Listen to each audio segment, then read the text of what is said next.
G'day there guys, Marky here, and welcome back to another episode of r/relationship advice. Let's go. I found out why my husband hides his best friend from me, and I don't think there's anything I can do about it. I, 26 female, have been married to my husband Dylan, 26 male, for 3 years. We got together when we were 17, but we've known each other since the 4th grade. I love my husband, he is the total package. Funny, sweet, smart, and attractive. He's made my life amazing, and he is who I fully intend on spending the rest of my life with. We attended all the same schools from the time we met up until college. In that time, we've both made our own friend groups. He's been more connected with his friends than I have, and because of that, I've become a part of the group as well, I'd like to think. In that time, I've been at around 50% of their group hangouts, mostly because of my job, but sometimes I'm just straight up not invited. I didn't question any of this because hey, they're his friends. He doesn't see them nearly as often as he sees me, and it's not my business. My husband met his friend Caro, 27 male, long before he met me. I knew almost nothing about Caro up until recently. He wasn't at our wedding, nor did he attend any of the same schools as us, and I was under the impression he wasn't friends with anyone in our group. I thought all of this was because of his line of work, as I was told that he traveled a lot. Last year, me and my husband went to a barbecue hosted by another couple in the group. Caro was there. I didn't recognize him at first, but when I realized who he was, I was honestly kind of shocked.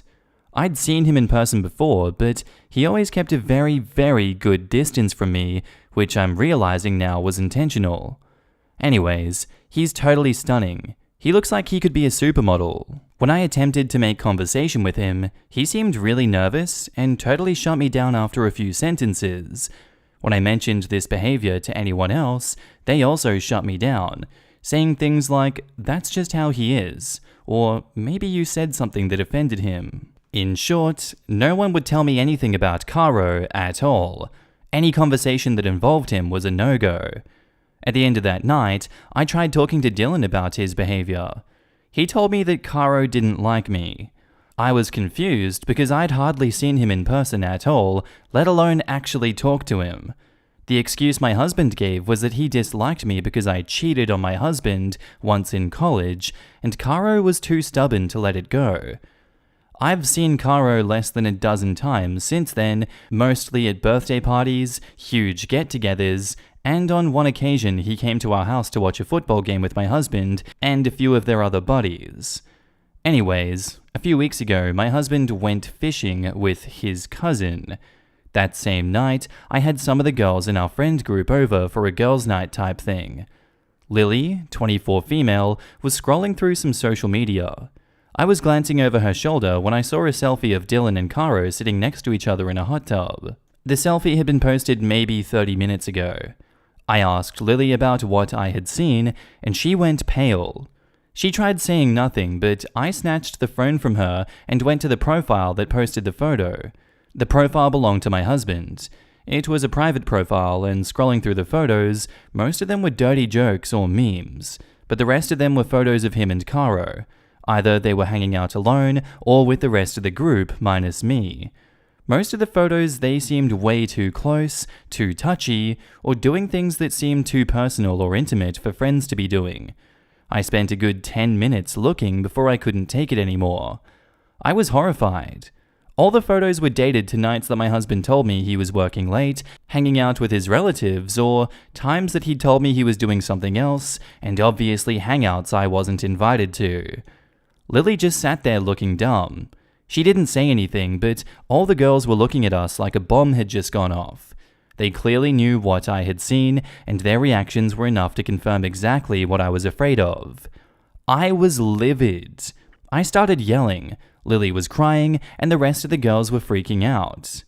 When I started to calm down and demanded that they explain what was going on, Lily told me everything. Dylan and Caro had been sleeping together and very essentially dating behind my back since before we even got married. They got together during a 1-month break that me and Dylan had during college, and they stuck together ever since. They all knew, and none of them told me until I found out the hard way. Caro wasn't at our wedding because he felt guilty. He avoided me like the frickin' plague because he felt guilty. They arranged group meetups in a group chat that I wasn't in because they all liked Caro enough to spare his feelings. Even the guys in the group felt the same way about him apparently. Caro was never as distant as I thought he was just being hidden. Dylan was hiding from me because he didn't want me to find out that they were together. By the end of it, half of us were sobbing and everyone who wasn't was apologizing to me. I was so angry. I made them swear they wouldn't say anything to Dylan or anyone else. I kicked them all out and cried myself to sleep. I was basically in denial like it was some kind of sick effing prank. My husband didn't come home until the next morning. He told me all about the supposed fishing trip he'd went on. I didn't say anything about what I knew. I guess he could tell something was up because he kept asking me what was wrong all day, every 5 effing minutes. Eventually, I just told him I'd been in an argument with my sister. By the end of the week, I was totally numb. Last night, while my husband was handing out candy to kids, I saw a notification pop up on his phone. Since I knew his password, I opened it. It was a text from Caro.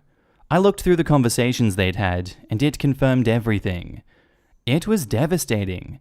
Dylan texted Caro the exact same way he texted me. He told Caro that he loved him. Every sweet thing that he said to me had been said in his conversations with Caro. I was hardly mentioned.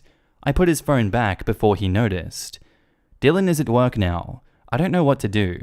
I could never imagine myself leaving Dylan because he's such a loving partner and a good man, but I can't see myself winning in a competition against Caro if that's what it comes down to. I can't even make myself be disgusted or angered by Dylan. I love him too much. I'm not even upset with Caro, but I'm so hurt. I don't want to risk losing my husband, and I don't want to share him. I called Lily and my sister this morning and told them about what I had found. They both asked what I'm going to do, and I had nothing to say. I don't know what to do at all.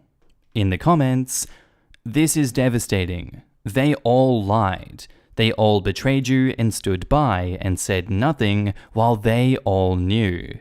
He knew, yet married you anyway. It's all a scam. I am so sorry. This is multi-layers of betrayal. He's having a full-blown affair. Leave. Also, your friends suck. How long have they known? Were they happy for you to be in an open relationship without you knowing? Disgusting. Those were never OP's friends. No friend would let that go on for 3 years without telling their friend. Also, how horrible is it that they were willing to spare Caro's feelings, but were totally okay lying to OP for that long? This made me sick to my stomach. They've known since before the wedding. Everyone has lied to her. OP, respectfully, you have no good friends or a good husband. I'm sorry. You've been betrayed by everyone around you, literally, for 3+ years. Your husband can be a good man, but he hasn't been a good man to you. I know that you don't want to hear this, and I know you will disagree, but what man can lie to the woman he loves and everyone around them carry this facade? If you were my friend or sibling, I would honestly start swinging for you. For everyone to view you as the butt of the joke, no, and have access to the secret profile to keep hanging out with you like nothing? This is literally insane. Like, you were the side chick in their lives, and they kept it up because they liked him. WTF. Screw their crocodile tears BS. They weren't crying for 3+ years. They went to your wedding day like nothing, and then when you started asking questions, they lied. You are the victim here, love. No one else. Please take care of yourself. Find a good support system and start cutting people off when you're ready. I'm sending you big hugs.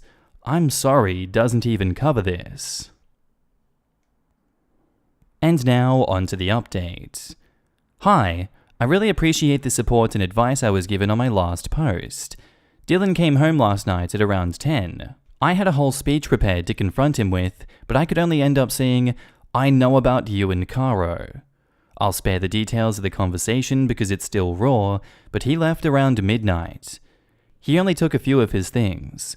I haven't spoken to him since, aside from him telling me he was coming to get more of his things, and after our conversation, I've decided to go through with divorce. I've collected all the necessary information and I'll be getting in touch with a lawyer shortly. Again, thank you for all the advice and help to come to my senses. In the comments, next step, dump those dreadful friends. Don't forget to cut every single friend off. They effing set up meetings without you so they could be a cute, happy couple. F all of them. Best of luck to you. I wish you all the best. I'm so sorry. Do remember to get a full panel STD test. I just came from the first post. I am so proud of you for doing what is best for you. After spending so much time with one person, it can be hard to move on. But please, trust and believe that the life that you thought you had with him is out there, with a real, loving, genuine person who will make you feel like you deserve the world. To make you feel like there is no possibility to even have eyes on anyone else. The passion and love that I see shining from you through these posts is beautiful. Protect it. Guard it with your life, because everyone will want some of it. Save it for yourself right now. Give yourself compassion and grace. These are the things my therapist tells me with every struggle I experience. Best of luck. You are stronger than you know, and it isn't until we are forced to use our strength that we see how much we really have. Sending all my love. WTF? Did he even try to win you back? I'm so sorry you're going through this. Remember, you don't want anyone who doesn't want you. You want someone who will make you a priority in your life. These things can be tough though, so just do your best. I hope your heart heals in due time so you can get back to finding the love you deserve. Second, and hopefully last update. I was unaware that it was a big trend to repost Reddit posts onto TikTok. This is what happened with my first post, and the video has almost 700,000 views. A friend of mine, Noah, who I'm name dropping because I know he will see this, and I appreciate him dearly, forwarded me the video because he knew that it was my post. I explained the situation to him prior, and he knew that I had posted it.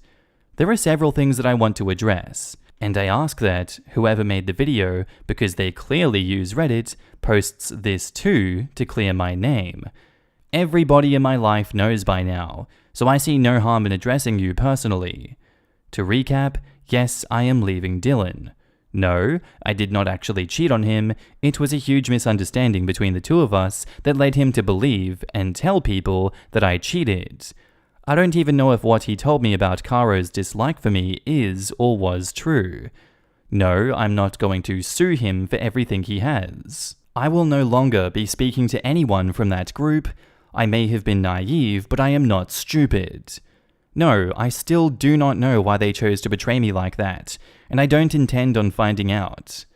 Yes, while his parents were accepting of LGBTQ+, I don't think they would have been okay with Dylan marrying a man. From here on out, I doubt I will have anything to say. That is all. Thank you. Also, I've never watched Brokeback Mountain, but the jokes about it did make me chuckle. In the comments, I don't understand these people. Why go to such lengths to hide a whole other relationship? Is one not enough, or do they get a kick out of effing with people? Also, OP's friends are shitty friends. F them. It's so awful that such a big group of people all hid it from her, and were friendly to her face. Like, why did they not all encourage OP's husband to just tell her the truth and leave her if they all loved him and Caro together so much? How did not even one of them clue her in? How can so many people all fail to be decent human beings? So gross. What makes me mad is that the friends probably soothed their consciences by thinking, this had nothing to do with me, I'm not going to get involved. They're in denial that they've been involved since they hid this from OP and even had a special group chat. I hope OP burns all of the bridges and starts fresh with some actual decent friends. I'm actually surprised that they filled her in after being flat out caught out rather than spinning some ridiculous yarn about it, after the amount of effort they put into hiding it all that time. I feel so bad for OP, but at least she knows what kind of people they all are now. That entire friend circle sucks. I can't fathom being the butt end of a joke for years. Being in 2 different group chats, knowing Dylan is regularly with Caro? That's exhausting. I wouldn't even want to be friends with Dylan, Caro, or anyone who chooses to tolerate that. Poor OP. All I could think of while reading this was, F those friends, F every single one of those assholes. They were happily sitting in OP's house, enjoying her hospitality, knowing her husband was off with his lover, while she thought that he was with a cousin. They thought that this was perfectly okay to hide from her for years, so they don't hurt the other person's feelings. I don't understand how there were just that many people totally happy leading double lives around OP and her husband for years. Completely happy assisting his years-long affair, completely happy to go to their wedding and pretend that it's all good and normal. Our next post is titled, "My ex-husband and his new wife made my daughter a back brace out of wood and steel and forced her to wear it. My daughter is 9 and we share custody by alternating weeks. My daughter says her back hurts now and her arm is tingling. I have a doctor's appointment for her on Monday, and in the meantime, I'm trying to remain calm.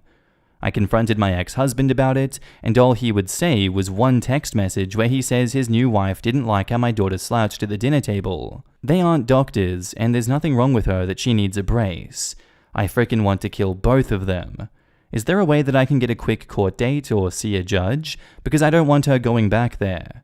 When we divorced, it took a long time to figure out custody. Edit. Sorry, the location is the state of Florida. I'm so mad I'm having a hard time focusing." In the comments, there is something called an ex-parte motion that you could file. They are emergency motions that you get before a judge the same day you file. Your local family court should have a form for it. Whether your facts merit such a filing is completely up to you. OP replies, "Thank you. I'll go to the courthouse tomorrow and ask them about it." Your divorce lawyer, if you have maintained a relationship or like them, should be in on this. Report this to Child Protective Services. They may take this far more seriously than the police. One hand washes the other. In my experience, either agency will involve the other if need be.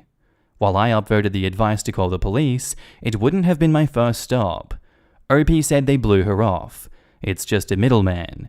Even if they took a report and were compelled to contact CPS, she could just contact CPS if need be. You want the cops to make an arrest? This isn't an assault that they're going to arrest anyone for. If CPS tells the DA there is abuse, they still probably won't order an arrest. CPS only needs to suspect there is abuse to act. Police need evidence of abuse to act. When it comes to child protection, CPS has more authority than the police force. And now, on to the updates. Firstly, I would like to thank everyone for all the support in my first post and all the supportive PMs I received. It was really overwhelming, in a good way. A few people asked for an update, so here it is. So, a lot has happened since I first posted. I called into work while I was trying to get all this sorted. One of my coworkers has a cousin who is a lawyer, and she knew someone who was able to help me and file the paperwork. My husband played dumb in court, but his visits got reduced to supervised, and he was ordered to take a parenting class. My daughter went to physiotherapy. Eventually, the court reinstated his visitation when he swore that he had learned his lesson and was sorry, and with his otherwise clean record, the court agreed. I was against it, but the court ruled against me. I gave my daughter her own cell phone so she could call me whenever she needed to. On her second visit, it happened again. This time, the brace had steel and fabric instead of wood, and they took her phone too. The next night, she left when they weren't looking and went up the street to a neighbor who was a police officer. The neighbor called paramedics and her co-workers. They had to cut the brace off my daughter. My husband and his wife were arrested, and they got out quickly, but they've been charged, and their infant is with CPS. My ex lost visitation and custody, and I'm working on making it permanent. Unfortunately, my daughter's shoulder was dislocated from the brace. It set back her rehab, and part of her arm is still numb and tingling. She needed surgery and is still recovering. She always played sports, especially at school, and did dance, but the doctor thinks that she won't ever be able to lift her arm all the way up again. I hate my ex, and he'll see her again over my frickin' dead body. Right now, I'm focusing on my daughter while my lawyer takes care of things. That's my update. In the comments, can you imagine being the neighbor and answering the door to a kid in a torture device? I'm so glad she either knew the neighbor could help or just got lucky that they could. Theoretically, I'm sure anyone could, but they would have a quicker line to help. I mean, how scary. I sincerely hope that any person opening the door to a child locked in a torture device would do the same. If a child showed up at my door saying, "I need help because my parents hurt me," there isn't anything in the entire world that stops me from taking them in, comforting them, and calling the police. I don't understand how someone could be so evil to someone they're supposed to love unconditionally, especially after the first time. It's absolutely on purpose. They made a steel back brace and forced her to wear it for slouching. The cost and energy required to build that means the pain and injury were on purpose. You can purchase a fabric harness for $10 for help with posture. Not that I agree with either, just pointing out the sheer psychopathic intent behind their actions. They literally engineered and crafted a torture device, and then repeated the process. I have no words. And then the court gave them normal visits again after that. Just think about it. And that's where I'm going to end today's episode, guys. I do hope you enjoyed, and I'll see you in the next one. Bye.